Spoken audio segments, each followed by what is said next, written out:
नमस्कारम सद्गुरु। पहला सवाल लावण्या ने पूछा है। सद्गुरु, 2 दिन पहले आपने कहा था कि वायरस आपको मारना नहीं चाहता और आपका शरीर उनका घर है। कुछ लोग जो ट्विटर पर दावा करते हैं कि वे बुद्धिजीवी हैं, संदर्भ से बाहर जाकर इस वाक्य का मजाक उड़ा रहे हैं। क्या आप स्पष्ट कर सकते हैं कि क्या यह सच है कि वायरस हमें मारना नहीं चाहता है? देखिए, इंसानों को छोड़कर कोई भी दूसरा प्राणी अपने घर को नष्ट नहीं करना चाहता। केवल इंसान ही हैं जो ऐसा करने के लिए जाने जाते हैं। तो वे भी इसे जानबूझकर नहीं करते, अनजाने में वैसा करते हैं। इसी तरह वायरस भी इसे अनजाने में करता है। वो आपके अंदर रहना चाहता है, लेकिन वो अपना काम कुछ ज्यादा ही कर देता है, जिससे आप और मैं मर सकते हैं। मुझे आपको ये बताना चाहिए, मेरी उम्र 17 साल की थी। तब तक मुझे खसरा हो चुका था, मुझे टाइफाइड हुआ था और दोबारा भी हुआ। मुझे बड़ी माता आई थी। देखिए, मेरी नाक पर इसका सबूत है। हर तरह की चीजें, छोटी उम्र के बच्चों और लड़कों को जो कुछ भी हो सकता था। लेकिन इस सब के दौरान मैं कभी भी इसने इसने मुझे कभी भी बिस्तर पर नहीं लिटाया। यहां तक कि जब मुझे दोबारा टाइफाइड हुआ, मैं तेज बुखार में भी खेलता रहा और चीजें करता रहा। बस एक फायदा ये था कि आपको स्कूल नहीं जाना पड़ता था। तो मुझे ये चीजें पसंद हैं।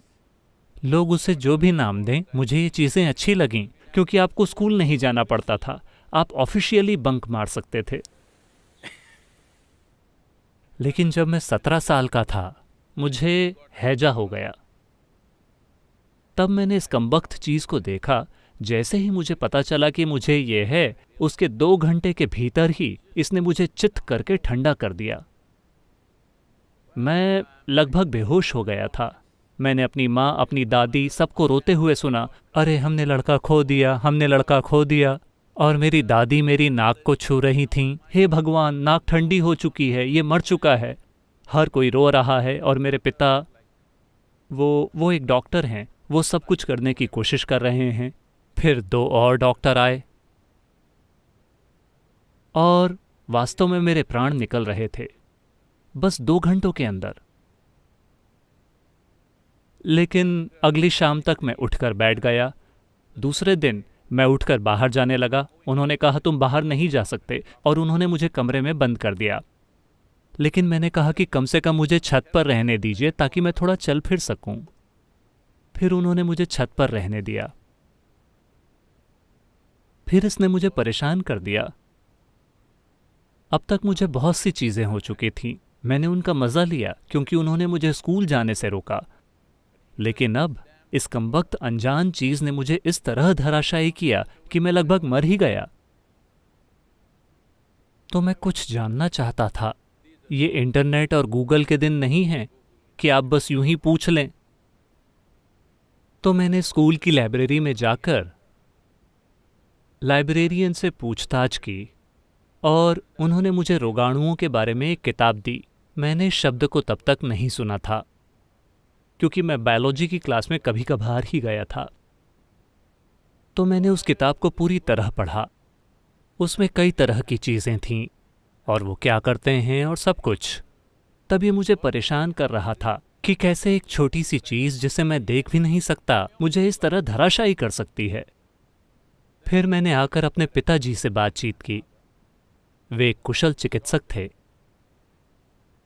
और तब उन्होंने मुझे बहुत सी बातें समझाईं। और मैंने कहा मुझे ये पसंद नहीं है, इस कमबख्त चीज़ ने मुझे लगभग मार ही दिया, ये क्या है। तब वो मुझे कई बातें बता रहे थे कि ये चीज़ें क्या हैं। वो बातें अब भी मेरे साथ हैं। मुझे अभी भी उनका कहा हर शब्द याद है, और जो मैंने उस किताब में पढ़ा था वो भी, क्योंकि मैंने इस चुनौती का अनुभव किया था। मेरे साथ जो हुआ था वो लगभग जानलेवा था। तो मैं डरा हुआ नहीं था, लेकिन ये हॉकी मैच या क्रिकेट मैच में बुरी तरह हार जाने जैसा था। मेरे अंदर इस तरह की भावना थी। तो रोगाणु क्या हैं, चाहे वो बैक्टीरिया हो या वायरस, उनकी कई किस्में हैं। एक बात तो ये है कि उदाहरण के लिए अभी कोरोना, देखिए ये जानवरों के शरीर में अच्छे से रह रहा था, उनमें से किसी को भी मारे बिना। अब ये इंसानों के शरीर में आ गया है और ये अभी भी वही कर रहा है जो ये किसी जानवर के शरीर में कर रहा था, लेकिन हम झेल नहीं पा रहे हैं और हम मर रहे हैं। अब ये भी स्पष्ट रूप से स्थापित हो चुका है कि ज़्यादातर लोग जिनका इम्यून सिस्टम अच्छा है वो ठीक हो रहे हैं, लेकिन जिन लोगों का इम्यून सिस्टम कमज़ोर है वे दुर्भाग्य से इसके शिकार बन रहे हैं। इससे क्या पता चलता है? इससे केवल ये पता चलता है कि ये जीना चाहता है, लेकिन ये इतने आक्रामक तरीके से जीता है कि हम मर सकते हैं। कई वैज्ञानिक इसके बारे में बात कर रहे हैं, लेकिन जब मैंने ये सब पढ़ा था मैं उस समय केवल 17 साल का था। मैं चाहता हूँ कि आप इसे याद रखें। तब भी ये समझाया गया था। मुझे लेखक का नाम याद नहीं है, वरना मैं वो भी बता देता।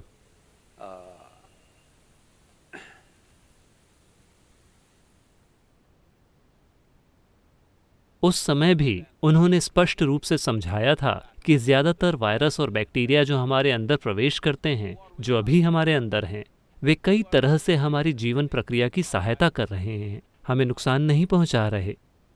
वे एक समय बहुत हानिकारक रहे होंगे, लेकिन वे समझते हैं कि अगर वे इस तरह रहेंगे तो वे अपने ही घर को नष्ट कर देंगे।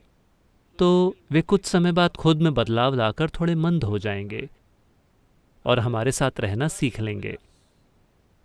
वे आराम से दूसरे जानवरों के साथ रह रहे थे, दूसरे जानवर आराम से उनके साथ रह रहे थे।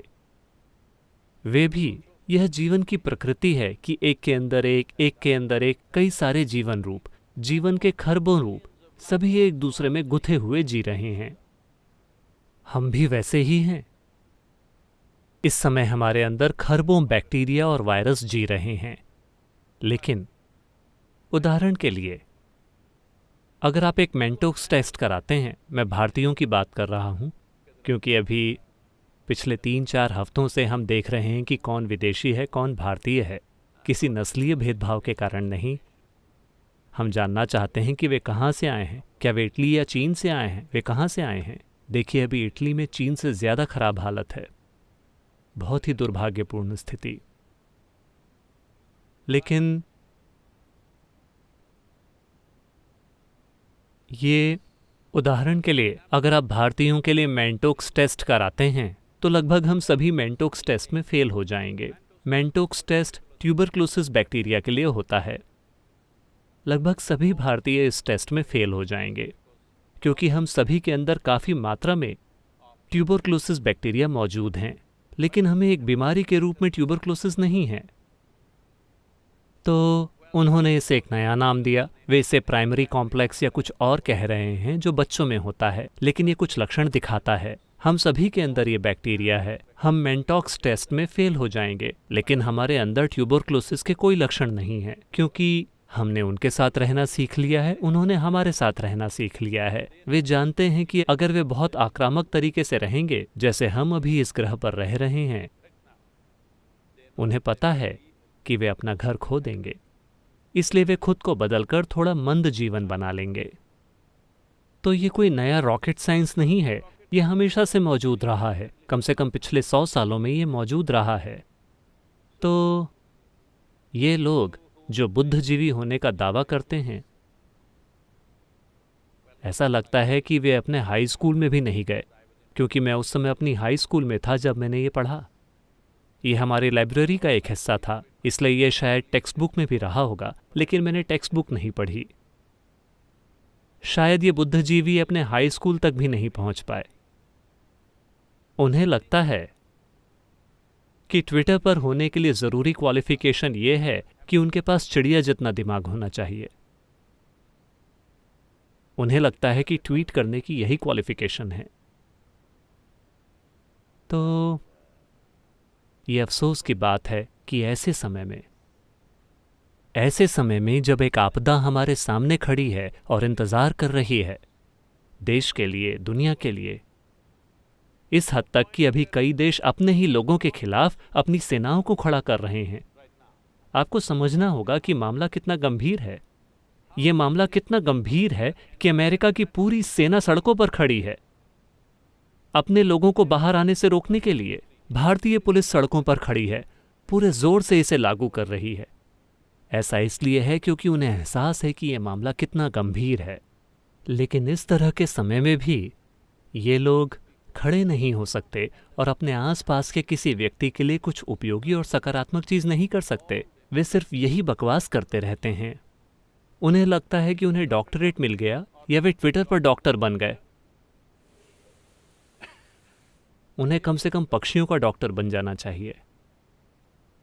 ये बहुत अफसोस की बात है कि आबादी का एक ऐसा हिस्सा है जो इस बात की परवाह नहीं करता कि उनके आसपास के लोगों के साथ क्या होता है, या देश के साथ क्या होता है, या बाकी की मानवता के साथ क्या होता है। उनके पास सिर्फ अपशब्द हैं। वे हर समय जहर उगलते रहते हैं। तो मुझे उम्मीद है कि कम से कम वायरस उनके जहर का इलाज कर देगा। इन कुछ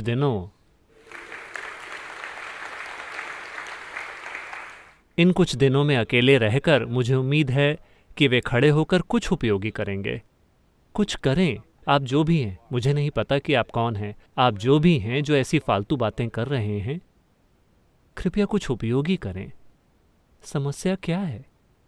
मुझे पता है कि आपकी समस्या क्या है। मैं अभी इस बारे में बात नहीं करना चाहता। अभी हमारे सामने एक अटल आपदा है। अगर हम इस स्थिति को ठीक से नहीं संभालते तो हम एक बड़ी आपदा की ओर बढ़ रहे हैं, जहां लाखों लोगों का जीवन खत्म हो सकता है।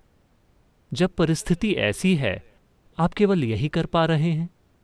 जब मैंने कहा कि यह समय नहीं है हमारी स्वास्थ्य प्रणाली की आलोचना करने का या हमारे स्वास्थ्य मंत्रालय की आलोचना करने का, यह सही समय नहीं है। यह ऐसा समय है जब हर किसी को खड़े होकर कुछ करना चाहिए। जो कुछ भी छोटी छोटी सकारात्मक चीजें हम अपने जीवन में कर सकते हैं, क्योंकि ये साधारण समय नहीं है। लोगों की एक पीढ़ी के रूप में हमने कभी इस तरह की परिस्थिति का सामना नहीं किया है। लोगों को ये समझना होगा, हमने कभी भी इस तरह की परिस्थिति का सामना नहीं किया है।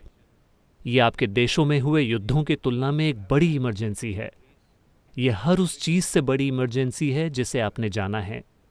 ये बहुत ज्यादा तबाही मचाए बिना गुजर सकती है अगर हम जिम्मेदारी से पेश आएं और जरूरी सकारात्मक काम करें। मैं उनसे भी यही निवेदन करता हूं। इससे फर्क नहीं पड़ता, भले ही उनके दिमाग का साइज चिड़िया जितना हो। मैं कह रहा हूं कि चिड़ियाएं भी योगदान दे सकती हैं।